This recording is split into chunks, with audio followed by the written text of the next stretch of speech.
केंद्र सरकार के कर्मचारियों और पेंशन भोगियों के लिए एक अहम फैसला लिया गया है। सरकार ने महंगाई भत्ते यानी कि डीए में 2% की बढ़ोतरी को मंजूरी दे दी है। यह बढ़ोतरी 1 जनवरी से लागू मानी जाएगी, यानी कर्मचारियों के लिए इसका एरियर भी मिलेगा। इस फैसले के बाद डीए बढ़कर पहले के स्तर से और ऊपर चला गया है, जिससे लाखों केंद्रीय कर्मचारियों और पेंशनर्स को सीधा फायदा होगा। सरकार समय समय पर महंगाई के असर को कम करने के लिए डीए में संशोधन करती है। यह बढ़ोतरी all India consumer price index यानी कि AICPI के आंकड़ों के आधार पर तय की जाती है। हाल के महीनों में महंगाई के स्तर को देखते हुए यह फैसला लिया गया है। हालांकि इस बार बढ़ोतरी केवल 2% की गई है, जो पिछले कुछ बढ़ोतरी दौरों की तुलना में कम मानी जा रही है, लेकिन फिर भी यह कर्मचारियों की सैलरी में एक अतिरिक्त राहत लेकर आएगी। इस फैसले से करीब 47 लाख केंद्रीय कर्मचारी और लगभग 69 लाख पेंशनभोगी लाभान्वित होंगे। डीए बढ़ने के साथ ही कर्मचारियों की बेसिक सैलरी के आधार पर उनका कुल वेतन भी बढ़ेगा।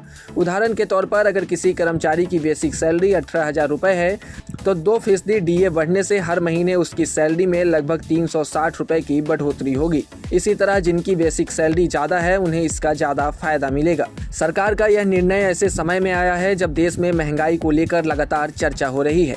खाने पीने की चीज़ों, ईंधन और रोजमर्रा की ज़रूरत की कीमतों में उतार चढ़ाव देखने को मिल रहा है। ऐसे में डीए में यह बढ़ोतरी कर्मचारियों के लिए कुछ हद तक राहत देने वाली मानी जा रही है। हालांकि कुछ कर्मचारी संगठनों का मानना है कि बढ़ोतरी का प्रतिशत और ज़्यादा होना चाहिए था, ताकि महंगाई का असर पूरी तरह संतुलित किया जा सके। इसके साथ ही यह भी महत्वपूर्ण है कि डीए की गणना 7वें वेतन आयोग की सिफारिशों के आधार पर की जाती है। हर 6 महीने में इसका रिव्यू किया जाता है, आमतौर पर जनवरी और जुलाई में।